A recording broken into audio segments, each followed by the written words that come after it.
আসসালামু আলাইকুম। আগামী 15 তারিখ সৌদি আরবের আল জাহেজ কোম্পানিতে কার ড্রাইভার কাম ফুড ডেলিভারি, মাসিক বেতন 1400 প্লাস 200 খাওয়ার plus target bonus plus commission.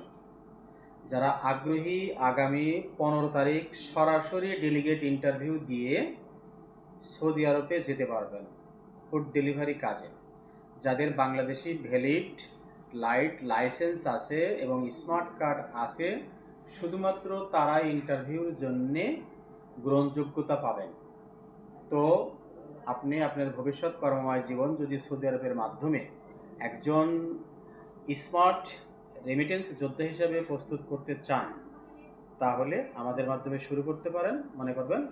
মনে রাখবেন 15 তারিখ সকাল 8টায় আমাদের সরাসরি ডেলিগেট ইন্টারভিউ হবে নিকুঞ্জ। ধন্যবাদ।